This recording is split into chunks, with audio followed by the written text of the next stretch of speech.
ہمیشہ سیدی مرشدی کہہ کے پکارنا ہے، کبھی ان کا نام نہیں لینا، جناب زینب کے سامنے نہیں جانا، جناب ام کلثوم کے سامنے نہیں جانا۔ حضرت عباس تاریخ کہتی ہے کہ جب جناب زینب تشریف فرما ہوتی تھی، حضرت عباس مسند کو چھوڑ دیتے تھے کہ جس طرح رسول اکرم حضرت فاطمہ الزہرا کی تعظیم کے لیے کھڑے ہو جاتے تھے، اسی طریقے سے حضرت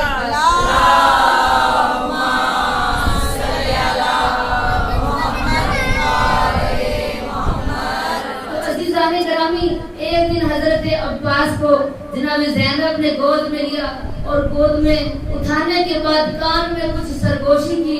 حضرت علی ابن ابی طالب دیکھ رہے تھے، پوچھا زینب بھائی سے کیا گفتگو کر رہی ہو؟ کہا کہ بابا کوئی بات نہیں کی، بلکہ ماں زہرا کا سلام دیا ہے، کیونکہ ماں نے مجھے وصیت کی تھی کہ تمہارا بھائی عباس پیدا ہوگا تو میرا اس کو سلام کہہ دینا۔ میں امانت پہنچانے کے لیے ان کے کان میں ماں زہرا کا سلام دے رہی ہوں۔ عزیزان گرامی، پتہ چلا کہ امانت میں خیانت نہیں کرنی ہوتی، اور تاریخ کہتی ہے اگر یہ آل محمد کا گھرانہ نہ ہوتا تو جو لغت عربیہ کے اندر الفاظ اخلاق کے، عبادت کے، کردار کے الفاظ ہیں، تو کہا کہ وہ الفاظ کا کوئی معنی نہ ہوتا دنیا میں اگر آل محمد کا گھرانہ نہیں ہوتا۔ ہم نے دیکھا حدیث قصہ میں، ابھی تھوڑی دیر پہلے حدیث قصہ کی تلاوت ہوئی کہ دیکھیں کہ جناب حسنین آتے ہیں تو ماں کیا کہتی ہے؟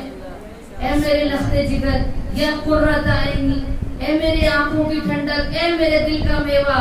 اور باپ ماں کو کس طرح سے بلا رہا ہے، بیٹے ماں کو کس طرح سے مخاطب کر رہی ہیں، یہ پورا ہمیں حدیث قصہ میں ملتا ہے کہ ہمیں بھی بچوں کے ساتھ ایسے گفتگو کرنی چاہیے، بچوں کو لمس دینا چاہیے، بچوں کی تربیت کرنی چاہیے۔ تو عزیزان گرامی، یہ گھرانہ ہے جو ہمیں سکھاتا ہے کہ تربیت اولاد کتنی ضروری ہے۔ وہ کر کے دکھایا جناب ام البنین نے۔ کوئی کہے کہ وہ تو ایک آقا زادی تھی تو وہ کر سکتی ہے، ہم نہیں کر سکتے۔ عزیزان گرامی، وہ گھرانہ ہمارے لیے آئیڈیل ہے کہ ہم ان کی سیرت پر چلیں، ان کے روش پر چلیں، ان کے طریقے پہ چلیں۔ ہم اگر چلیں گے تو ان کی سیرت پر، تو ہماری دنیا و آخرت کی نجات یہ ہے۔ آج ہماری مائیں بہنیں رشتہ طلب کرنے جاتی ہیں کہ خوبصورت لڑکی ہو، رنگ بالکل سفید ہونا چاہیے، چاہے بچی بد اخلاق ہو، چاہے بچی بد کردار ہو، چاہے بچی پردہ نہ کرتی ہو، نماز نہ پڑھتی ہو، لیکن خوبصورت ہو۔ اور ہم کیا دیکھتے ہیں؟ ڈگری۔ میرے سے خود کتنی خواتین کہتی ہیں کہ خانم آپ جاتی ہیں تو کوئی اچھا سا رشتہ دیکھے، لڑکی خوبصورت ہو۔ کبھی آج تک ممبر پر بیٹھ کر کہہ رہی ہوں، کسی خاتون نے نہیں کہا کہ نمازی دیکھے، دیندار گھرانہ ہو، یہ نہیں کہا، بلکہ حتی اگر یہاں تک خواتین کہتی ہیں گلی بھی ان کے گھر کی ٹھیک ہو تاکہ ہماری گاڑی آرام سے چلی جائے۔ عزیزان گرامی، اب وہ گھر میں جب لڑکی آئے گی، نماز نہیں پڑھتی، غسل آتا نہیں، وضو آتا نہیں، تو وہ کیسے اولاد کی تربیت کرے گی؟ وہ بچے کیسے سپاہی امام زمانہ بنیں گے؟ وہ بچے کیسے مجلس حسین میں بیٹھیں گے؟ جب وہ ماں ہی دیندار نہیں ہے تو بچے دیندار کہاں سے ہوں گے؟ ماں نماز نہیں پڑھتی، بچی کیسے نماز پڑھے گی؟ ماں شوہر سے اچھے طریقے سے گفتگو نہیں کرتی ہے۔ مجلس حسین ہمیں یہی سکھاتی ہے کہ ہم اخلاق اپنا درست کریں، اپنا کردار درست کریں۔ عزیزان گرامی، بچی عبادت کیسے کرے گی جب ماں نہیں کرتی؟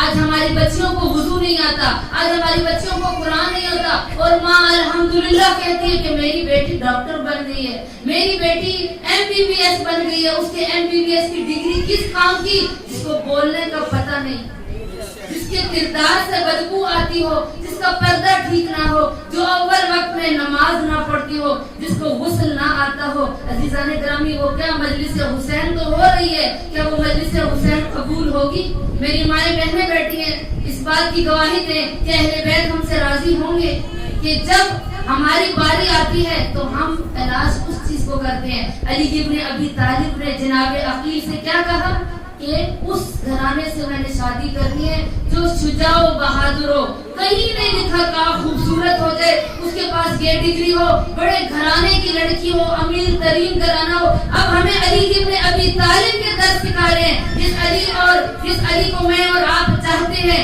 جس علی کو میں اور آپ مانتے ہیں، جس علی کے میں اور آپ نعرے لگاتے ہیں، اس کا کردار جب یہ ہے